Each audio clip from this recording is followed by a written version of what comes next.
Fala pessoal, tudo bem? Estamos aqui em mais um episódio do nosso podcast, o podcast favorito de vocês, na verdade, Direito com Rafa.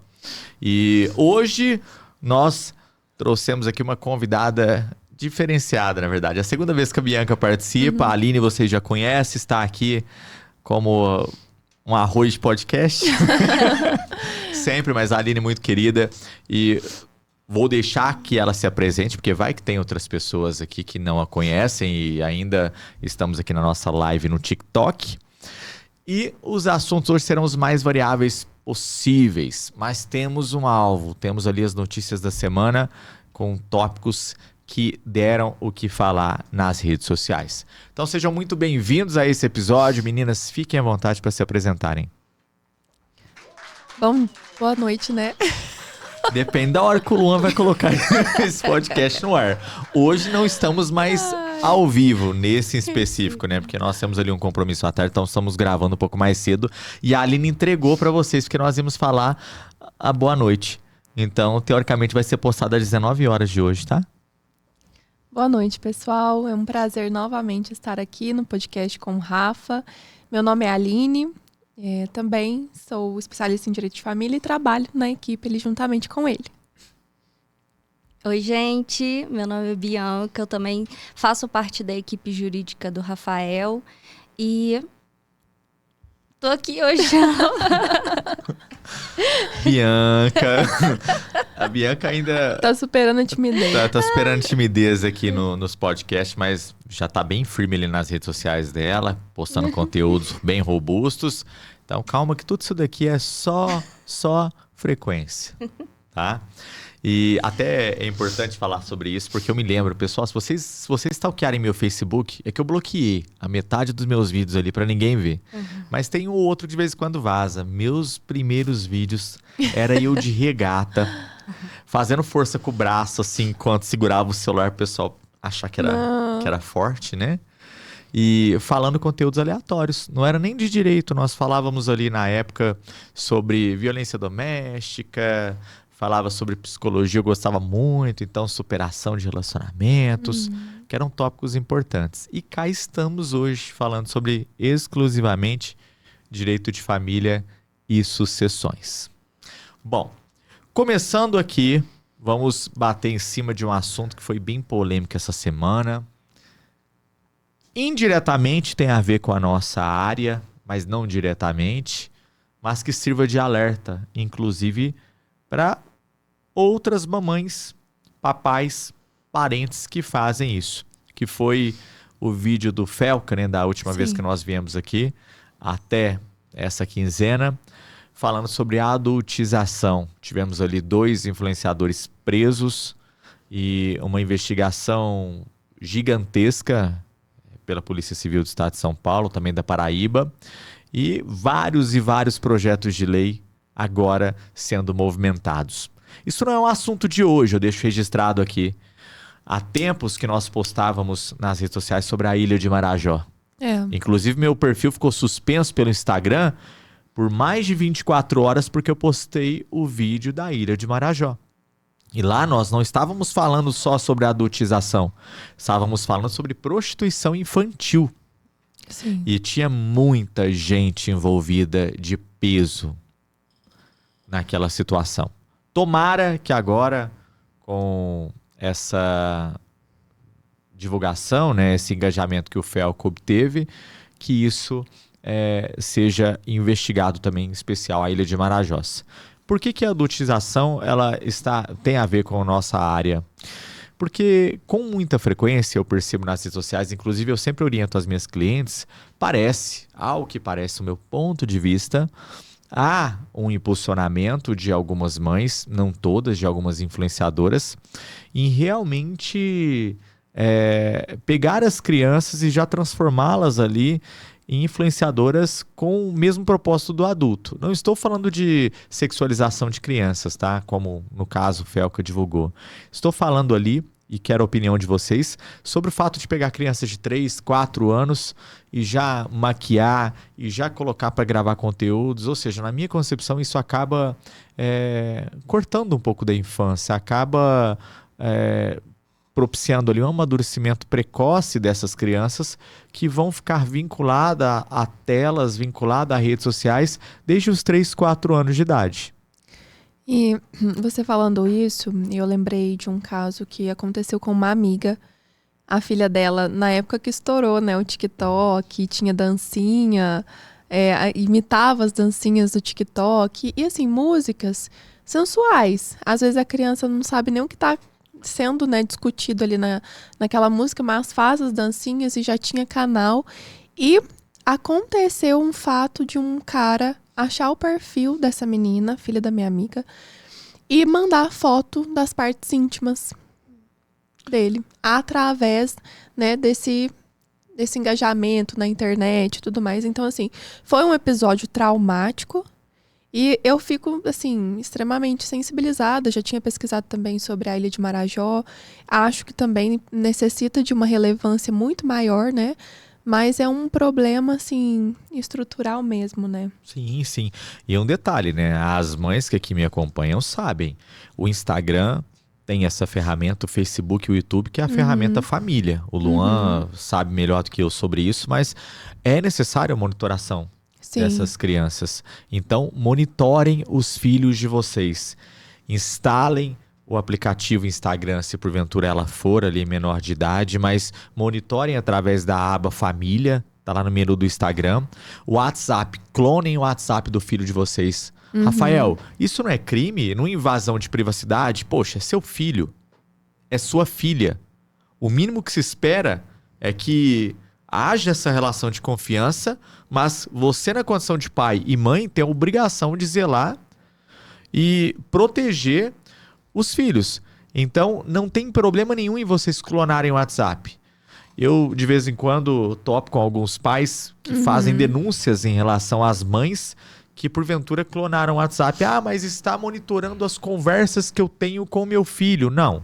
Ela está protegendo o seu filho, inclusive, ou a sua filha, dos perigos que nós já relatamos aqui. O mundo é tóxico, é cheio de pessoas doentes, cheio de pessoas que, teoricamente, são pretensos abusadores e que só precisam de uma pequena brecha para invadirem a privacidade da criança e, como você disse, mostrar partes íntimas. E você precisa saber o que o seu filho está conversando com outros adolescentes também, com outras crianças.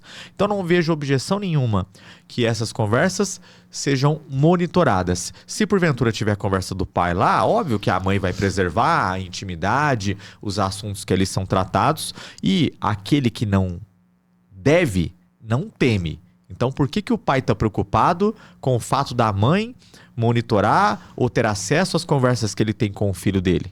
A não ser que ele está falando alguma merda para a criança que não quer que seja exposto. Mas, em contexto geral, é obrigação dos pais zelarem e protegerem os filhos. E se for necessário clonar o WhatsApp dos filhos, clone o WhatsApp dos filhos. Se for necessário colocar monitoramento, coloque monitoramento em rede social, Instagram, Facebook e YouTube.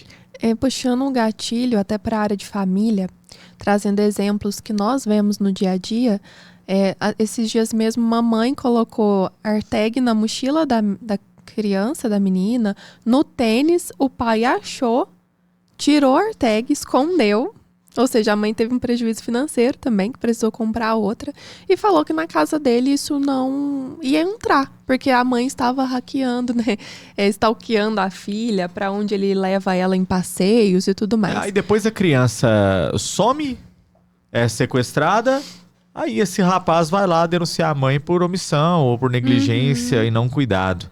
Então, tirou a AirTag, localizou a AirTag, coloque outra.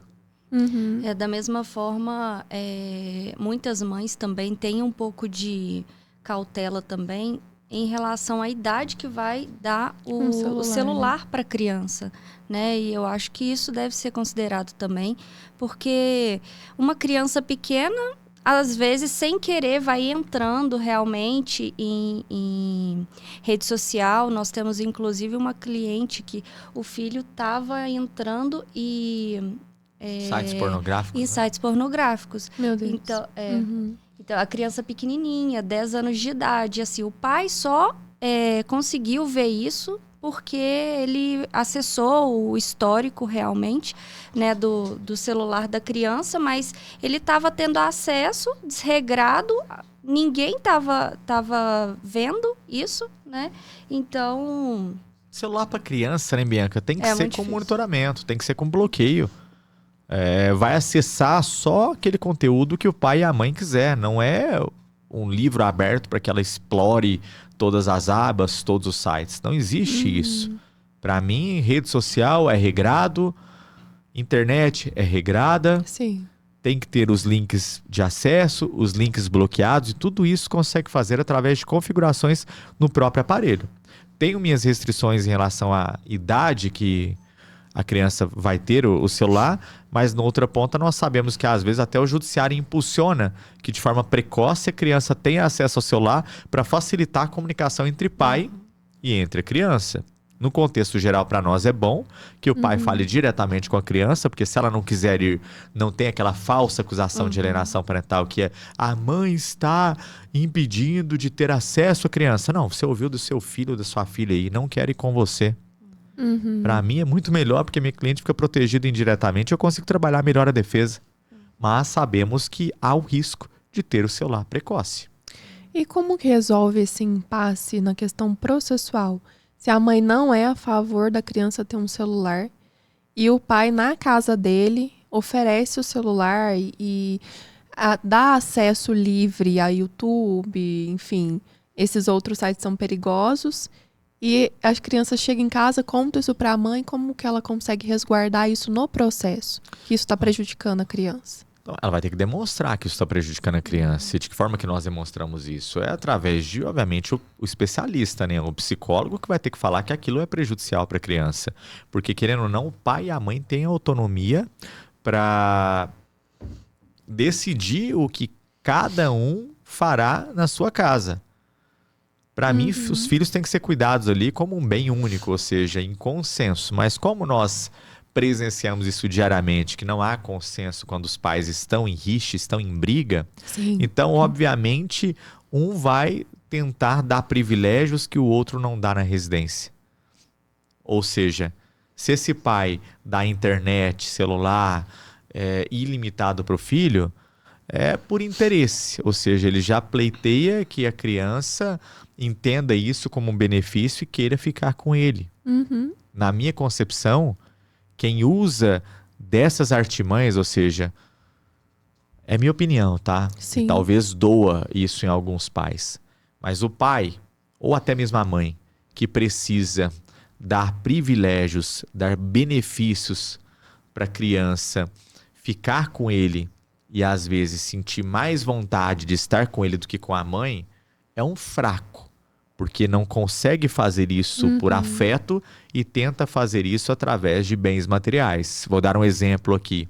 Aquele cara que sabe que na casa da mãe tem regras, ou seja, desliga-se o Wi-Fi e o celular às 8 horas da noite, às 20 horas.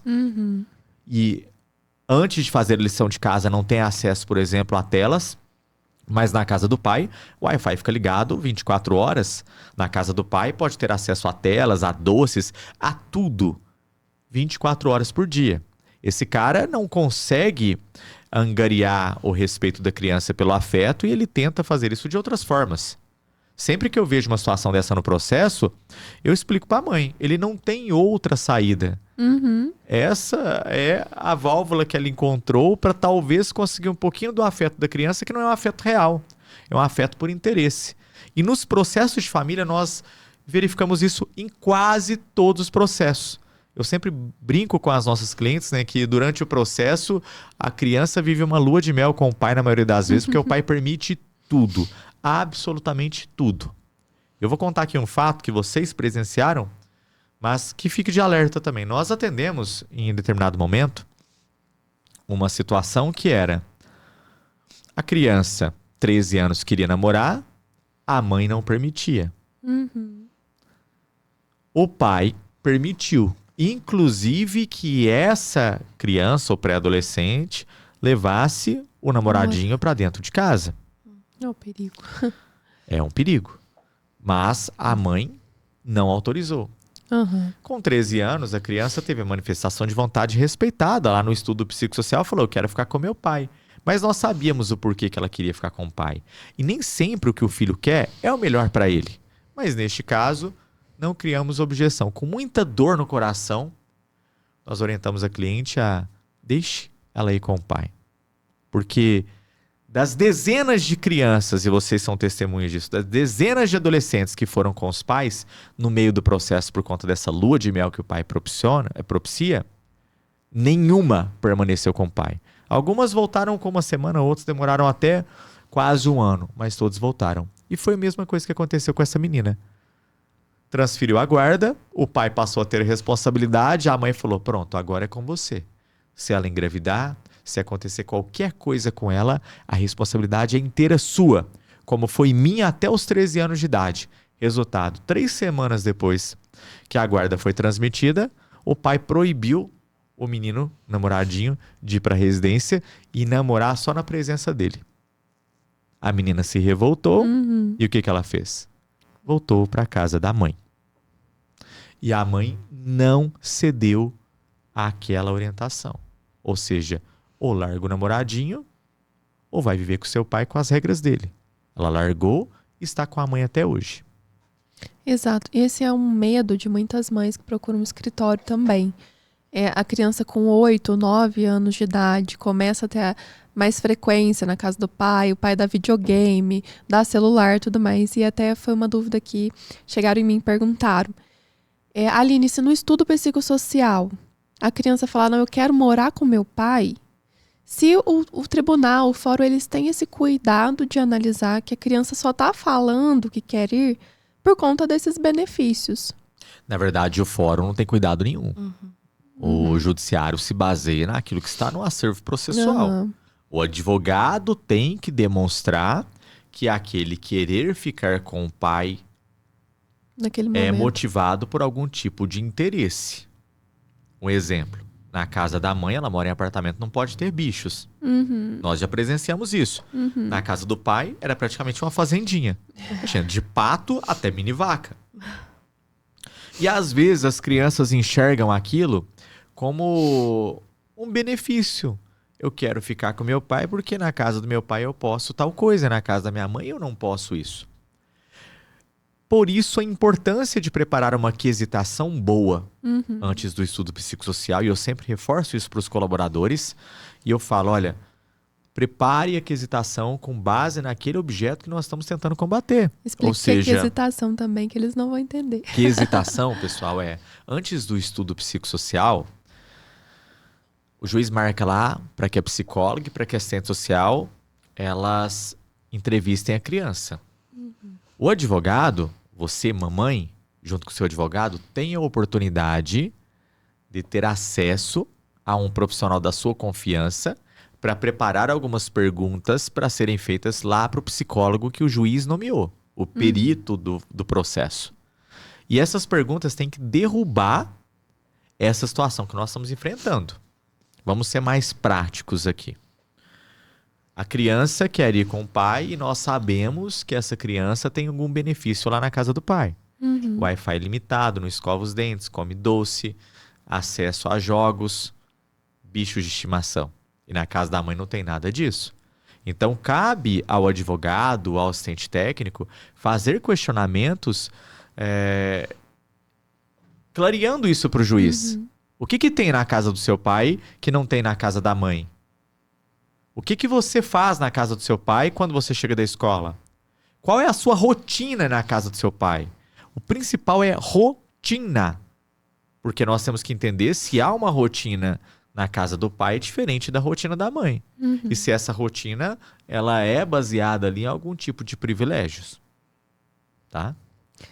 E também tenho visto muito aquele mito voltando à tona novamente, que é o pai ter um poder aquisitivo maior e usar isso como ameaça para a mãe não entrar com o processo judicial, falando que ele tem mais condições financeiras de ficar com a criança. E se for para casa da mãe, não vai pagar a escola, porque ela vai ter que arcar com a escola. Né? Tudo isso também merece uma ponderação aqui, né? Sim, claro. E no caso, os alimentos, né? Não tem nada a ver em relação a isso de... o genitor tem mais possibilidades, então automaticamente o juiz vai dar a guarda para a mãe. Não é assim que funciona, né? Então, a mãe ela vai buscar alimentos que satisfaçam as necessidades da criança. Aí é necessário que fixe alimentos de acordo com as necessidades da criança, das possibilidades do genitor para satisfazer as necessidades da criança. Em contexto geral, eu vou até parafrasear aqui o meu amigo Misael, dos vídeos que o Alessandro me manda quase todo o santo dia. Então, vem pra cá, Valdez, que é o câmera dele. Mas olha só, mãe, fica tranquila. Você não vai perder a guarda do seu filho se, porventura, você respeitar esses 4 parâmetros aqui, essas 4 bases. Imagine uma cadeira. A cadeira tem 4 pés. E esses pés são que sustentam a guarda. Ou seja... Eu vou fazer as perguntas diretamente porque essas perguntas é o que vocês precisam responder para entender se vocês têm chance ou não têm chance de perder a guarda do filho, tá? O seu filho, primeiro, ele está matriculado em uma escola? Ou seja, educação. Primeiro pé da cadeira, educação. Ele está matriculado numa escola? E não me interessa se a escola é pública ou privada. Se ele estiver matriculado na escola... e estiver tendo um bom desempenho, não estiver desleixado com a escola, você preencheu aqui a base de educação. O segundo pé da cadeira é a saúde. Quando o seu filho fica doente, você leva ele no pronto atendimento? E não me importa se é plano de saúde ou se é SUS. O que você não pode deixar é que o seu filho fique ali doente num canto, sem qualquer tipo de cuidado odontológico, cuidado médico. Se você acode o seu filho, se você leva o seu filho ao pronto atendimento, você preencheu a segunda base, que é a educação. Ou seja, você está cuidando da educação e da saúde do seu filho. Segunda base é a saúde. A terceira base aqui é a base do carinho, do afeto. Você ama o seu filho? É a pergunta mais idiota que você faz para uma mãe que realmente é responsável. Sim. Então, se ela ama o filho, está preenchido aqui a base de afeto. Rafael, mas existe mãe que não ama o filho? Existe. Existe mãe que mata o filho, por que não existiria mãe que não ama o filho? E a última base é, você coloca o seu filho em risco de vida? E quando eu falo risco de vida você pega o seu filho, coloca ele solto sem cadeirinha, por exemplo, no carro e sai dando cavalo de pau pra rua. Você pega o seu filho e deixa ele largado, sozinho dentro de casa e vai pra balada. Se você não coloca o seu filho em risco de vida, então você preencheu as 4 bases, ou seja, sua cadeira está intacta. Ela sustenta, ela suporta a guarda. Ou seja, seu filho está com a educação em dia, a saúde em dia, o amor em dia e não está em risco. É óbvio que tem a válvula de escape, que é a famosa alienação parental. Mas se você não pratica alienação parental, a guarda não será retirada de você. Ou seja, o pai pode ser rico, milionário, multimilionário, bilionário, como alguns que nós já atuamos contra, que ele não vai ter acesso à guarda do seu filho. O pai pode ser influente, pode ser o advogado, o promotor, o juiz, o desembargador, o ministro, que mesmo assim ele não vai ter acesso à guarda. Por quê? Porque não há motivos para retirar a guarda dessa mãe. Então, salvem esse vídeo aqui, porque esse vídeo vai ser aquela colinha que sempre que tiver dúvidas, vocês vão recorrer a ele. E aí, é óbvio que sempre que eu posto isso, vai aparecer várias pessoas ali nos comentários falando: eu perdi a guarda do meu filho porque o pai tinha mais condições. Me desculpe. Eu ouso discordar de você e eu estou disposto aqui a analisar o processo. Alguma outra coisa teve. Única e exclusivamente por questões financeiras, não foi. Ou se porventura você pegou um juiz louco na sua cidade, que existe, cabe recurso. O nosso judiciário é uma escadinha. O juiz é o primeiro degrau, depois nós recorremos a um desembargador em sede liminar, é o segundo degrau, depois a Câmara que vai julgar ali mais outros 2 desembargadores que vão formar ali 3 e nesse colegiado vão julgar, depois vai para um ministro do STJ, depois vai para o colegiado e por aí vai. Isso vai subindo as escadas. Por mais que tenhamos juízes e promotores que não são tão certos nas suas decisões, o recurso foi feito para derrubar e caçar essas decisões. Eu não conheço ninguém que perdeu a guarda do filho sem motivação, que recorreu até todas as instâncias e que a gente não conseguiu consertar. Exato. A gente que eu digo é os advogados. E Já que nós estamos falando da digitalização, da importância, né, da internet e meios digitais, também vale para os processos de convivência. Esses dias me deparei com um caso que o pai os advogados do pai peticionavam no processo, falando que ele ia até a residência da genitora e ela não abria o portão. Aí, por meio de câmeras de segurança, ela comprovou que ele não ia nada. Sim. E pedindo aplicação de multa, né? Olha, a genitora não está deixando eu ver a criança, está impedindo, né? Sim. Isso é muito frequente. Inclusive, nós gravamos aqui um trecho de um caso similar, na verdade, que também foi exposto por câmeras. Por isso que eu sou completamente a favor de câmera.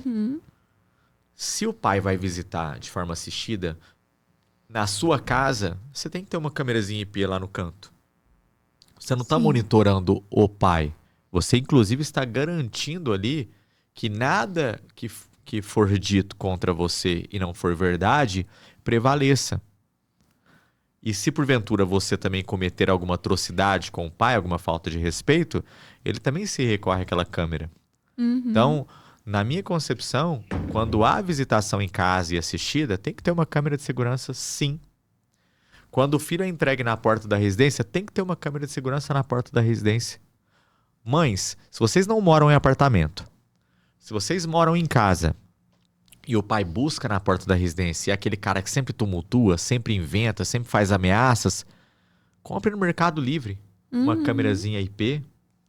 R$150 você compra uma câmera excelente com 2 ponteiras ali, que filma 2 lugares simultâneos. Você paga uma nuvem, não precisa de cabo de rede, de DVR, de nada, e deixa ali apontado para aquele local que você entrega seu filho. Porque se o pai não for buscar, você consegue registrar que ele não foi lá, mesmo que ele minta, como nós tivemos casos de pais que mentiram. E se ele for buscar e tumultuar, você consegue demonstrar que não houve nenhum atrito, pelo menos da sua parte. Ou até mesmo que seu filho não quis ir. E não houve incentivo da sua parte. Isso te livra de alienação parental, livra de falsas acusações, livra de situações até mesmo de risco envolvendo violência doméstica, pela Maria da Penha, e às vezes salva num processo essas imagens, né? Então, foquem na câmera de segurança. Agora, se porventura vocês moram em apartamento, entregou a criança, vai lá com o síndico, leva o pendrive. Você consegue salvar aqui para mim, por gentileza, que eu entreguei meu filho? Poxa, você tem esse direito. Salve. Porque uma hora ou outra esse cara que pega seu filho, vez ou outra, que sempre foi bem atendido, que sempre teve acesso à criança, vai aparecer no processo falando que você impede a convivência. Exato. E aproveitando até o gancho aqui de convivência, vamos falar aqui de provas, que isso sempre dá um gancho bacana aqui, até mesmo nos nossos cortes. O pessoal fala que eu venho pra cá, né, Luan, só pra gravar corte. Pessoal do TikTok, eu coloquei ao vivo aqui pra vocês, até pra me livrar disso, mas a Bianca tá aqui, a Aline tá aqui, o Luan, o Burke. Aqui é um episódio normal de podcast. Pra vocês que estão nos acompanhando e aqueles que acompanham no YouTube sabem que a gente posta o vídeo integral, tá? E é óbvio que nós vamos pegar aqueles momentos em que as dúvidas foram sanadas, porque infelizmente o Instagram não permite que eu poste um Reels de 1 hora, senão eu postaria um Reels de 1 hora. Então, falando aqui sobre provas, no sentido de pais que fazem falsas acusações. Eu vou fazer aqui algumas perguntas categóricas que eu verifiquei dentro dos comentários lá do nosso Instagram. Mães que acham que se não cobrarem a pensão alimentícia do pai, vão estar imunes a, entre aspas, encheção de saco do pai futuramente. Vocês acham que elas estão protegidas se elas não cobrarem a pensão alimentícia do pai? Não, de forma alguma. E o que vai acontecer lá na frente? Como assim? Eu não entendi.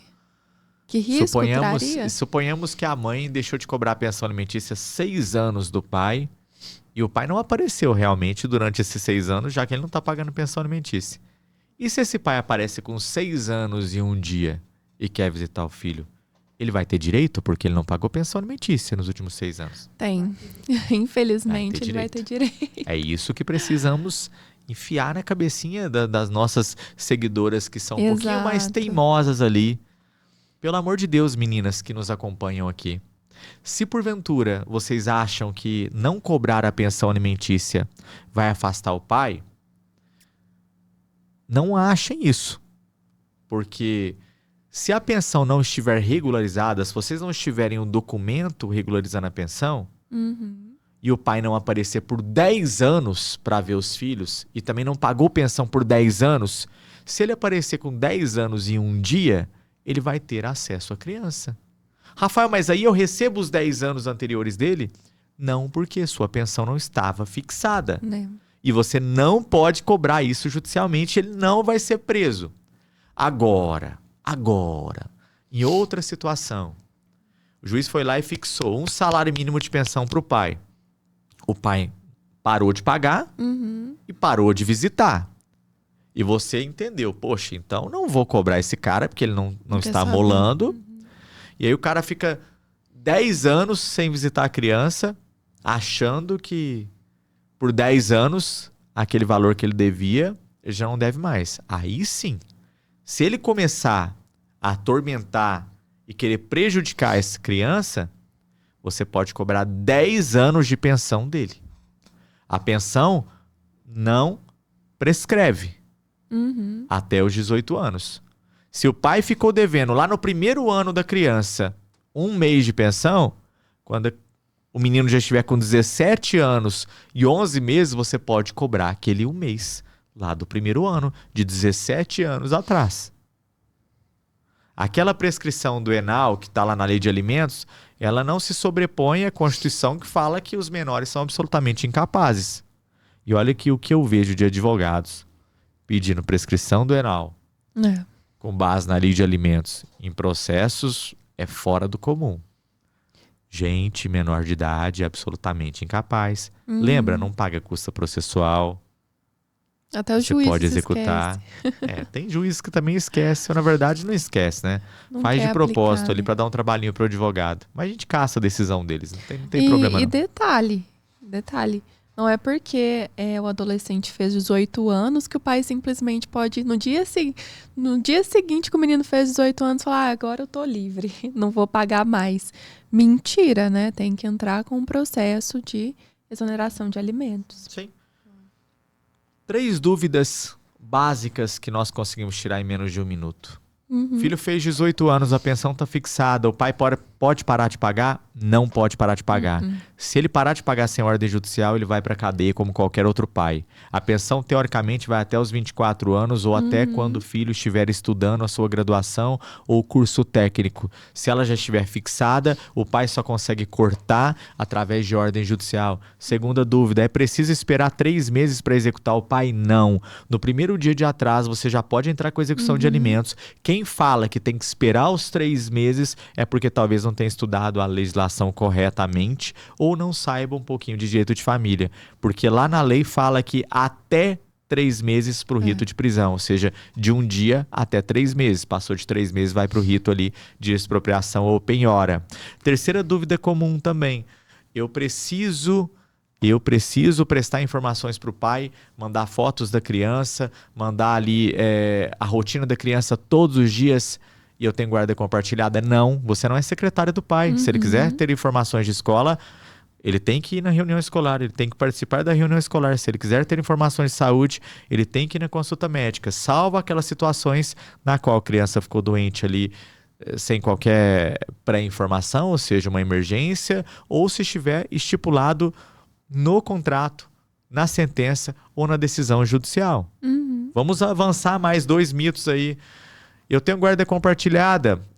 A pensão, ela é minimizada? Ela diminui? Não. Pensão não tem nada a ver com guarda, principalmente a compartilhada. A pensão é uma balança. De um lado, necessidade e possibilidade do pai e a proporcionalidade de quem paga. Então, normalmente, na guarda compartilhada, tem um lar referencial e aquele que está com o lar referencial não paga pensão, o outro que paga. Uma quinta dúvida comum que nós recebemos diariamente no escritório. Rafael, eu posso viajar com meu filho tendo guarda compartilhada ou eu preciso de autorização do pai? A regra é bem clara. Você vai sair do Brasil, você precisa de autorização do pai, independentemente da guarda. Agora, se você for viajar para outro estado, outra cidade, nos dias de convivência, você só informa o pai. Ah, Rafa, mas e se ele não autorizar? O problema é dele, é os seus dias de convivência. A não ser que você vai invadir os dias dele. Aí você precisa de autorização para usar os dias dele. E o mesmo vale inversamente. Eu tenho outra dúvida. Sim. A avó paterna tem guarda compartilhada Bloqueia. e a avó nem esperou. Pode falar. Tô brincando. A avó não pede pro pai foto da criança, informação, pede pra mãe. E esses dias perguntaram, posso bloquear essa avó? Olha, a questão dos avós é um pouquinho mais delicada e nós sempre tratamos isso no escritório com realmente muita delicadeza e cuidado. Por quê? Tem muita mãe que aparece no nosso escritório queixando da avó paterna, ou seja, da ex-sogra, e com razão em alguns casos. Mas se eu ataco a avó paterna, o pai vai atacar a avó materna. Então vamos a um exemplo prático. Teve uma cliente nossa que insistiu muito para que a gente proibisse o pai de deixar a criança com a avó paterna. E o cara realmente fazia isso com frequência. E eu falando para ela, olha, ele não pode deixar isso porque é terceirização, mas não vamos colocar ali na sentença e não vamos colocar no nosso acordo, porque o juiz pode interpretar somente como a avó e quando você precisar deixar seu filho com a sua mãe, isso vai gerar um transtorno. Mas a cliente insistiu e aconteceu aquilo que nós prevíamos. O juiz falou, tudo bem. Se a avó paterna não pode ficar esporadicamente, a sua mãe também não pode ficar esporadicamente. Então ninguém vai terceirizar. E nós sabemos que é sempre mais oneroso para a mulher. É sempre mais oneroso para a mãe. E se a mãe não tem a mãe dela, ou seja, a avó materna para ajudar, dificilmente ela consegue ali os seus afazeres. Tá? Então vamos dosar isso com bom senso. A avó também é família, é saudável que a criança participe. Agora, se for uma avó que ofende, fica mandando mensagem enchendo o saco todo santo dia, fica cobrando da mãe como se ela fosse obrigada a mandar fotos e informações da criança, bloqueia essa avó. Você não tem obrigação nenhuma de tê-la no WhatsApp. A obrigação é para o pai e o pai passa para ela. Agora, se é uma avó cuidadosa, que cuida bem do seu filho, que está ali realmente preocupada em saber informações, passe. É bom senso. O mesmo vale se, porventura, a criança está mais bem cuidada na casa da avó paterna do que na casa do pai. Por que você vai proibir a criança de ir para a casa da avó? Eu tenho mães que preferem que fique na casa da avó do que na casa do pai, porque o pai é um desleixo completo. É irresponsável. É triste, né? E se você ataca essa mãe, automaticamente você ataca a sua mãe diretamente. Isso não se restringe, pessoal, somente para avós. E aqui eu vou entrar numa área sensível do direito de família, que é madrasta. Eu tava com medo de você falar isso. Entendeu? Eu sei que a maioria das mães tem receio. Sim. E tem muitas madrastas que são má, realmente. Mas nós temos muitas pessoas que são boas para os filhos. Eu, particularmente, conheço inúmeras mulheres, atuais companheiras, daquele pai que é um babaca, mas que a madrasta é tão responsável quanto a mãe. Então, vamos dosar, vamos colocar ali realmente quem merece estar nesse patamar de boadraço, ou seja, de pessoa que merece ter ali o reconhecimento do seu filho e quem não merece. Se a pessoa é uma escrota, como nós tivemos um vídeo ali de uma madrasta ameaçando jogar a criança lá do 7º andar, essa pessoa tem que apodrecer na cadeia e tomara que caia numa cela que tem outras mães que vão dar uns mimos nela, para ela fazer uns carinhos. Agora, se é uma pessoa extremamente boa para o seu filho, participativa, e não é difícil achar pessoas na conjuntura familiar que sejam boas, responsáveis, poxa, agradeça. Antes o seu filho estar na companhia de uma pessoa que gosta dele do que uma pessoa que não gosta dele. E muitas vezes a gente coloca isso na mesma bacia. É preciso peneirar. Quem é bom, é bom. Quem é ruim, é ruim. Quem é bom, merece o nosso melhor. Quem é ruim, merece o nosso pior. Tem uma frase do nosso cliente querido, Mário, e eu absorvi essa frase, que ele fala assim: aos amigos, beijo na boca. Aos inimigos, enterramos vivos. é pesada. Mas eu digo isso pra gente aprender a separar aquelas pessoas que são boas e aquelas que são ruins. As que são ruins nós vamos combater até o final. Agora, as que são boas, não há elementos para afastar. Exato, esses dias eu até me assustei com um caso. A mulher falou assim, olha, meu filho vai para casa do pai e a madrasta cuida dele, faz tudo. Só que agora eu tô enfrentando um problema, porque ele largou da madrasta. E eu não quero mais que meu filho vá para casa do pai. Olha pra você ver, a madrasta era tão importante quanto o pai. É. Só que também tem as pessoas, as atuais companheiras que são escrotas, né? Sim, então, sim. o recado vai até para essas pessoas, né? Poxa, primeiro, vamos lá.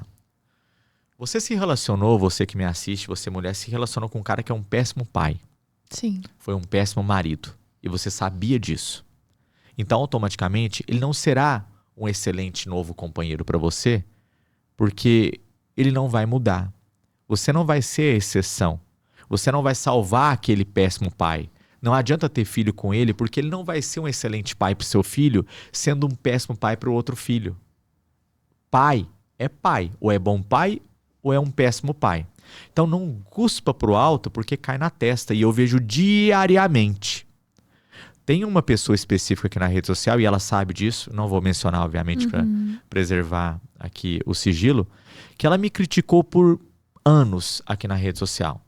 Anos. Sempre vi os comentários dela, passava batido, porque alguns eram ofensivos, outros eram somente pedindo para que eu valorizasse também os bons pais e para que eu explorasse as péssimas mães. E uma das respostas que eu dei para ela, e ela salvou, ela disse o seguinte: Rafael, que tal você começar a falar também das péssimas mães, aquelas que impedem os pais de visitarem? Porque o meu marido, ele é um excelente pai e a mãe não deixa ele ter acesso à criança. E eu fui abaixo dessa pergunta dela e respondi. Falei só assim, olha, algum motivo deve ter, mas se ele for um excelente pai, ele vai conseguir a convivência judicialmente. Se ele for um péssimo pai, a mãe tem razão. Resultado, ela engravidou dele, teve filho e adivinha quem que é o advogado dessa moça? Eu. Ou seja, o nosso escritório atua para ela. E aí agora, adivinha qual que é o nosso principal objetivo no escritório? Coibir a convivência, porque ele é tóxico, agressivo, narcisista. Eu já imaginava que seria um narcisista quando a mulher estava defendendo muito, porque pro narcisista, aquele entorno dele, ele é uma pessoa excepcional. Mas agora ela não quer que o filho dela também visite. E adivinhe com quem ela vai precisar contar na prova testemunhal? Com aquela mãe que ela criticou. Então, cuspir pro alto, não são todas as vezes, mas com muita frequência cai na testa. Não ache que um péssimo pai vai ser um excelente marido, porque eu não consigo atrelar isso. Para mim, um péssimo pai é um péssimo marido. Não consigo entrar, não consigo colocar na minha cabeça, não entra na minha cabeça de forma alguma que uma pessoa que é um pai ruim, ausente, que deixa o filho passar necessidade, que não paga pensão, que ele vai ser um bom marido do outro lado. Na verdade, eu tenho pena das atuais companheiras. Porque se aquele cara está se demonstrando como uma boa pessoa e se vitimizando, cedo ou tarde aquele cara vai mostrar quem ele realmente é. É um lobo na pele de um cordeirinho. Entendeu? E com muita frequência, essas pessoas conhecem quem está de fato do lado deles. Mais algum assunto que vocês queiram explorar? Da minha parte, não, que eu falei até demais. Algum ponto, Bianca, que você queira explorar? Alguma dúvida que os seus seguidores tenham ali? Você não quer aceitar alguém aí? Pessoal, vocês que estão no TikTok, nós vamos aproveitar então aqui no podcast, ao vivo, até o pessoal ver que nós estamos ao vivo. E eu vou aceitar uma pessoa aqui para tirar dúvidas agora. Então convidem aí para participar da live, que eu vou abrir aqui a dúvida de vocês, nós vamos tirar ao vivo. Vamos ver aqui se eu consigo mexer no TikTok, né? Vamos lá. Vocês têm que mandar aqui pra mim, tá? Pedir pra participar dessa live. Eu não sei se tem alguma coisa que eu preciso liberar aqui. Você tem que, quando a pessoa pedir... Aqui, ó. Convidar. Convide user pra participar, tal. Vamos lá. Convide. Pra participar. Vamos Tem vezes que a própria pessoa pede. Eu ainda tô aprendendo a mexer no TikTok. Depois vou abrir o Instagram, que é mais fácil de mexer. Eu também não sei mexer. Oi, Carol. Você consegue me ouvir?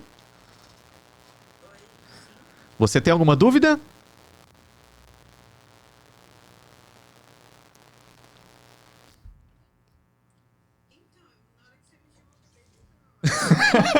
Me desculpe, Carol, é que nós estamos abrindo aqui, nós estamos no podcast ao vivo e eu cliquei em convidar aqui, não sei mexer ainda no TikTok, para tirar dúvidas ao vivo relacionado ali ao direito de família.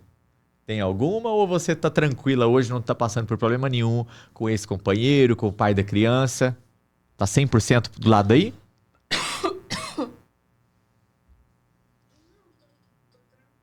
Então tá ótimo. Um beijão pra você, Carol.